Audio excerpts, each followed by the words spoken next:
আমার বাবা বিদেশে থাকতো। আমার মা থাকতো বাংলাদেশে। বাবা বিদেশ থাকা অবস্থায় আমার জন্ম হয়।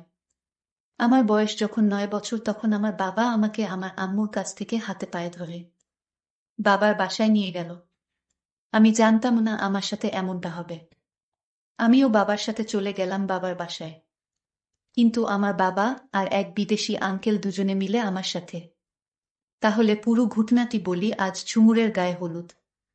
গায়ে হলুদ হয় কিনা তা নিয়ে সবাই শঙ্কিত ছিল, কারণ ঝুমুরের আব্বা একটু ধার্মিক ধরনের। সবার জোড়াজুড়িতে উনার অনুমতি পাওয়া গেল, তাও আবার ছোট্ট পরিসরে করতে হবে, বাসার ছাদের উপরে। বরের নাম সোহেল, প্রবাসী ব্যবসায়ী, রেস্টুরেন্ট ব্যবসা পারিবারিক সূত্রে।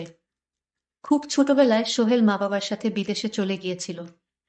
ঝুমুর আর সোহেলের বিয়ে ও বৌভাত সুসম্পন্ন হল। বিয়ে ঠিক 1 মাস পর সোহেল বিদেশে চলে গিয়েছিল। বকে যাওয়া সোহেলের আব্বা ও আম্মা চেয়েছিলেন বাঙালি নারী বিয়ে করে সংসারী হোক সোহেল। বিদেশ যে ঝুমুরকে ফোন করত সোহেল। ল্যান্ডফোনেই কথা হতো, মোবাইল খুব প্রচলন ছিল না। বিয়ের 2য় মাসের মাঝামাঝিতে ঝুমুর যখন কনসিভ করল, সবাই খুশি হলেও সোহেল খুশি হয়নি। সোহেল আস্তে আস্তে ঝুমুরের সাথে যোগাযোগ কমিয়ে দিল। আসলে তখন সোহেলের আবার সেই আগের প্রেমিকার সাথে পুনরায় কথা বলায় মেতে উঠেছিল। এদিকে ঝুমুর যখন অস্থির হলো যে আমার পেপারগুলো তৈরি করে পাঠাও, তখন সোহেল ঝুমুরকে বুঝালেন পেপার এখনো তৈরি হয় নাই। পেপার তৈরি হতে আরো দেরি লাগবে, আর 7 মাস হয়ে গেলে প্লেনে উঠতে দিবে না। তোমার এই শরীর নিয়ে এখানে আসার দরকার নাই, বাংলাদেশ করিয়ে তারপরে তুমি বিদেশে এসো। সোহেল এর আব্বা কিছু আঁচ করতে পেলেন। ঝুমুরের সাথে সব সময় ফোনে খোঁজ খবর রাখতেন। এদিকে ওর সময় ঘনিয়ে আসছে, ধীরে ধীরে সোহেল ফোন করে না বললেই চলে। ঝুমুরই সোহেলকে সব সময় ফোন করে যোগাযোগ রাখে। এদিকে 9 মাসের মাথায় বাচ্চা জন্ম নিল। সোহেল এর আব্বা ক্লিনিক বিল, আকিকা ও অন্যান্য খরচ বাদে মোটা অঙ্কের টাকা পাঠালেন। বাচ্চার নাম রাখা হলো নেহা। নেহার বয়স যখন 4 মাস, তখন সোহেলের আব্বার চাপের মুখে পেপারগুলো দেশে পাঠাতে বাধ্য হলো সোহেল। একাই গেল বিদেশে ঝুমুর আর নেহা। প্রথমেই ধাক্কা খেল, সোহেল এয়ারপোর্টে এলো না। ঝুমুর মনে মনে প্রচণ্ড শকর। জিজ্ঞেস করলেন, সোহেল এলো না কেন? সোহেলের আম্মা বলল, সোহেল খুব ব্যস্ত, তাই আসতে পারে নাই। এয়ারপোর্ট আর দেখার আগ্রহ রইল না ঝুমুর। শ্বশুর শাশুড়ির সাথে এয়ারপোর্ট থেকে বাসায় এলো ঝুমুর।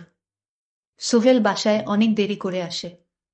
ঝুমুরকে দেখে মোটেও খুশি হয় নাই, কিন্তু নিজের মেয়েটাকে নেহাকে কোলে নিয়ে মাই বেবি বলে কেঁদেছিল। বাবার কোলে উঠে হেসে দিল নেহা। প্রথম হাসিটা দেখে মনে সত্যিই মায়া জন্মালো সোহেলের। 2-3 দিন নাকি সোহেল বাসা থেকে বের হয় নাই নেহার জন্য। সোহেল এর আব্বা ঝুমুরকে বলে, দেখো সোহেল সম্পূর্ণরূপে বদলে গিয়েছে নেহার জন্য। সোহেল নেহার জন্য পুতুল, খেলনা, জামা, অনেক কিছু গিফট কিনে আন এবং খুব ভালো আচরণ করতে লাগলো, যাকে বলে পুরোপুরি চেঞ্জ। আসল ঘটনা শুরু এখান থেকেই। মনে মনে খারাপ ফন্দি এঁকেছে সোহেল। ঝুমুর কিছুতেই বুঝতে পারে নাই, খুব বেশি সরল মনেই সোহেলকে বিশ্বাস করেছিল। বিদেশে যাওয়ার 2 মাস পর একদিন সোহেল বলল, ঝুমুরকে আমি বাংলাদেশে যাচ্ছি ব্যবসার কাজে, তুমিও চলো, মাত্র 5 দিনের জন্য। যাও আসা 2 দিন, মাঝখানে 3 দিন। নেহাকে নেওয়ার দরকার নেই, কষ্ট হবে। 6 মাসের বাচ্চাকে রেখে আসতে রাজি হলো না ঝুমুর, কিন্তু সোহেল বোঝাল এরকম সুযোগ আর হবে না, তুমি হয়তো আর 3-4 বছরেও যেতে পারবে না। কি বুঝে ঝুমুর রাজি হয়ে সোহেলের সাথে বাংলাদেশে আসলো। ঠিক দুপুর বেলা বাংলাদেশে সোহেল আর ঝুমুর আসলো। কোনোরকম হাত মুখ ধুয়ে দুপুরের খাবার খেয়ে বিশ্রাম না নিয়ে ওই এক কাপড়ে ঝুমুরদের বাসা থেকে বের হয়ে সোহেল বলল, খালার বাসায় যাচ্ছি, ফিরতে সন্ধ্যা, একটু রাত হবে, চিন্তা করো না, যত তাড়াতাড়ি পারি আসবো। সোহেল আসলে খালার বাসায় যায়নি, ওই মুহূর্তে ঢাকার উদ্দেশ্যে রওনা দিয়ে রাতের ফ্লাইটে বিদেশের উদ্দেশ্যে চলে গেল। রিটার্ন টিকিট আগে থেকেই কাটা ছিল। এদিকে রাতে ঝুমুর খালার বাসায় ফোন করে জানতে পারে সোহেল ওখানে যায়নি। সবাই দুশ্চিন্তা করে হাসপাতাল, অন্যান্য জায়গায় খোঁজাখুঁজি শুরু করলো। পরের দিন যখন থানায় ডায়েরি করবে, তখনই সোহেল ফোন করে ঝুমুরকে। কথাগুলো ছিল, এমন তোকে বাংলাদেশ থেকে আমার আব্বা এনেছিল, তাই আমি নিজেই তোকে রেখে আসলাম। আর যোগাযোগ করবি না। আমার মেয়ে আমি রেখে দিলাম, এছাড়া আমার কোনো উপায় নাই, আব্বার কারণে তোকে বিয়ে করতে বাধ্য হয়েছিলাম। আমি তোকে আর রাখবো না। কথাগুলো বলেই লাইন কেটে দিল এবং ঝুমুর ফিট হয়ে গেল। ভাগ্য খারাপ হলে যা হয়, ঝুমুর পাসপোর্ট ঝুমুরের কাছে নেই, সোহেল নিয়ে চলে গিয়েছে। একেই বলে চরম বিশ্বাসঘাতকতা ও প্রতারণা। যদি বুঝত ঝুমুর। নতুন করে পাসপোর্ট করে ঝুমুর আবার 3 মাস পর বিদেশে গেল। ঝুমুর চাচার বাসায় গিয়ে উঠল। ঝুমুর কোর্ট এর আশ্রয় নিয়ে নেহাকে ফেরত পেল। তখন সোহেল আবার ঝুমুরের সাথে সংসার করতে চাইল। ঝুমুর ও রাজি হল, কিন্তু ঝুমুর চাচা ও আব্বা কেউ রাজি হলেন না। ঝুমুরই সোহেলকে ডিভোর্স দিল। এদিকে কোর্টের সিদ্ধান্ত অনুযায়ী নেহাকে সোহেল মাসে 2-3 দিনের জন্য নিয়ে যেতে পারবে নিজের কাছে, এবং প্রতি মাসে সোহেল নেহাকে নিজের কাছে নিয়ে রাখে। নেহার বয়স যখন 1 বছর তখন ঝুমুরের আবার বিয়ে হয়, বাংলাদেশ থেকে আসা আপন চাচাতো ভাইয়ের সাথেই। সোহেলের মনে মনে এটাই চিন্তা ছিল, আমি বিদেশি থাকি। সোহেল কিছুতেই এই বিষয়টা মেনে নিতে পারল না। ঝুমুর পরবর্তী বিয়ের জীবন বেশ সুখেই আছে। 1 ছেলে ও আরও 1 মেয়ে হয়েছে ঝুমুরের। সোহেল যে মেয়েটার সাথে সম্পর্ক ছিল তার সাথে বিয়ের পর সেখানে ডিভোর্স হয়। পরবর্তীতে সোহেল আবার বিয়ে করে বর্তমানে সংসারী। নেহা মূলত ঝুমুর কাছেই থাকে, আবার সোহেলের সাথে নেহার যাতায়াত ও যোগাযোগ আছে, একদম নিখাত বাবা ও মেয়ের সম্পর্ক। নেহা এখন অনেকটা বুঝে। নেহা মাঝে মাঝেই একা একা মন খারাপ করে। মা আছে, পাপাও আছে, কিন্তু আমি, মা আর পাপা একসাথে নেই। এভাবেই চলতে থাকে জীবন। আর ভাবে জীবনটা কেন এমন হলো। নেহার বয়স যখন 9 বছর তখন নেহা বুঝতে পারে যে আমার বাবা আমার মাকে ছেড়ে অন্য আরেকজনকে বিয়ে করে। তাই বাবার প্রতি একটা ঘৃণার জন্ম নিল নেহার। একদিন আকুতি মিনতি করল সোহেল তার মেয়েকে তার বাসায় নেওয়ার জন্য, কিন্তু ঝুমুর দেয়নি। তখন সোহেল বলল, মেয়ে তোমার একা না, আমারও মেয়ের প্রতি অধিকার আছে। ওর শরীরে আমার রক্তও আছে। প্লিজ আমার মেয়েকে আমার বাসায় একদিনের জন্য দাও। ঝুমুর বলল, হঠাৎ আপনার মেয়ের প্রতি এমন সহানুভূতি দেখাচ্ছেন কেন? শুধু একদিনের জন্য নেহাকে আমার কাছে দাও। নেহা দেখতে মাশাল্লাহ অনেক সুন্দরী হয়েছে, এবার ক্লাস 7-এ পড়ে। ঝুমুর, তুমি আমার মেয়েকে একবার দাও আমার বাসায়, আমি একদিন রেখে আবার দিয়ে দিব। তখন ঝুমুর কোনো উপায় না পেয়ে বলল, ঠিক আছে, একদিনের বেশি, কিন্তু আমার মেয়ে তোমার বাসায় থাকতে পারবে না। ঠিক আছে ঝুমুর, তোমাকে অনেক ধন্যবাদ রাজি হওয়ার জন্য। মা, নেহা চলো বাবার সাথে বাবার বাসায়। নেহা বলল, আমি তোমাকে ভালোবাসি না বাবা, কারণ আমার মাকে তুমি অনেক কষ্ট দিয়েছ। আরে না মা, আমি তোমার মাকে কষ্ট দেয়নি। তুমি জানো না মাম্মি, তোমার মা আমাকে উল্টো কষ্ট দিয়েছে। আজ থাক মাম্মি এসব কথা, তোমাকে আজ সারাদিন নিয়ে ঘুরব। অনেক সুন্দর জায়গায় নিয়ে যাব যেখানে তুমি কোনোদিন যাওনি, দেখনি। সত্যি বাবা, তুমি আমায় এরকম সুন্দর সুন্দর জায়গায় নিয়ে যাবে? আমি যাব বাবা, তুমি আমাকে নিয়ে যাও। ঠিক আছে মা, আজ রাত আমার বাসায় থেকে কাল তোমাকে ঘুরতে নিয়ে যাব।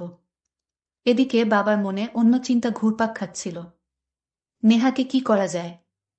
আমার স্ত্রী আমার প্রতি যে অত্যাচার করেছে, আমাকে যেভাবে ঠকিয়েছে, এর একটা কিছু করব যেন আমার স্ত্রী বুঝতে পারে আমি কতটা ভয়ঙ্কর হতে পারি।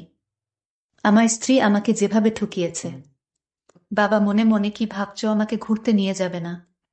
যাব মা, এই তো বাড়ির কাছাকাছি এসে গেছি। তারপর বাসায় নেহাকে নিয়ে রাতে মাংস সবজি কিচেন দিয়ে খেয়ে নিলাম। মাম্মি, তুমি এখন ঘুমিয়ে পড়ো পাশের রুমে, এটা তোমার জন্যই করেছি। তুমি ঘুমাও মা, সকালে তোমাকে নিয়ে ঘুরতে যাব। নেহা খুশি হয়ে ঘুমিয়ে পড়ল। সকাল হলো, নেহা বলল, বাবা ঘুরতে যাবে না? যাব মা, তুমি সেজে গুজে নিজেকে তৈরি করো। তারপর আমি বাবার কথামত নিজেকে তৈরি করে নিলাম। তারপর বাবার সাথে ঘুরতে বের হওয়ার জন্য রওনা দিলাম। বাবা আমাকে নিয়ে যেতে যেতে পাহাড়ি এলাকায় নিয়ে গেল। পাহাড়ের নিচে সাগর। কি অদ্ভুত সুন্দর দৃশ্য, দেখলে মন জুড়িয়ে যায়। এদিকে নেহার বাবা এক লোকের সাথে ফোনে কথা বলতেছিল অনেকক্ষণ ধরে। বাবা, তুমি কার সাথে কথা বললো? আরে মা, তোমার এক বিদেশি আঙ্কেলের সাথে। সোহেল বলল, কোথায় আছেন আপনারা? আমি আমার মেয়েকে নিয়ে হাজির, আপনার কোথায় চালু আসেন? আমি বান্দরবানে পাহাড়ে আছি। ঠিক আছে, আপনি এখানে থাকে, আমরা আসছি। নেহা বলল, বাবা চলো এখন অন্য কোথাও যাই, এখানে আর ভালো লাগছে না বাবা। আরে মা, তোমার এক বিদেশি আঙ্কেল আসবে তোমায় দেখতে। আমি বলেছি আমার মেয়ে অনেক বড় হয়ে গেছে। তখন তোমার আঙ্কেল তোমায় দেখতে আসছে, তোমার জন্য গিফট নিয়ে আসছে। বাবা সত্যি আমার জন্য গিফট নিয়ে আসছে। এতক্ষণে তখন বিদেশি আঙ্কেল হাজির হলো। তখন সোহেল বলল, এ হচ্ছে আমার মেয়ে নেহা। মাশাল্লাহ, অনেক সুন্দর হয়েছে মেয়েটা তোমার। তখন ওই আঙ্কেল আমার দিকে কিভাবে যেন তাকিয়ে রয়েছে। আমার খুব ভয় লাগছিল। বাবা চলো, আমার গিফট লাগবে না, এখান থেকে চলে যাই। বিদেশি আঙ্কেল, কেন মা? আমিও তো তোমার বাবার মতো, আমাকে ভয় করছো কেন মা? বাবা তুমি এই আঙ্কেলের কাছ থেকে নিয়ে যাও। সোহেল বলল, কি বলো মা? আমি তো তোমাকে এনেছি তোমার বিদেশি আঙ্কেলের হাতে, তোমাকে তুলে দেব। তুমি বিদেশ গিয়ে আরো অনেক সুন্দর সুন্দর দৃশ্য দেখতে পারবে মা। তুমি তোমার আঙ্কেলের সাথে চলে যাও মা, আমি কিছুদিন পর তোমাকে নিয়ে আসব। নেহা তখন কান্না করে বলল, না বাবা, আমি যাব না। তুমি আমাকে আমার আম্মুর কাছে ফিরিয়ে দিয়ে আসো বাবা। আমি আর এখানে এক মুহূর্ত থাকতে চাই না।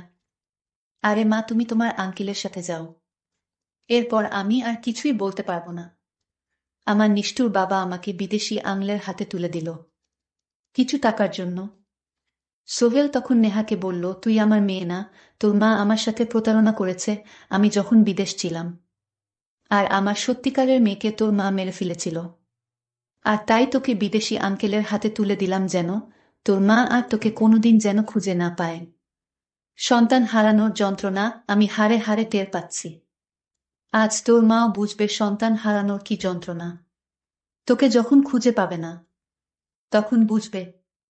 বাবা, তাই বলে তুমি আমাকে দিয়ে তুমি প্রতিশোধ নিচ্ছ? বাবা, আমার কম বয়স, আমাকে ফেলে দিও না।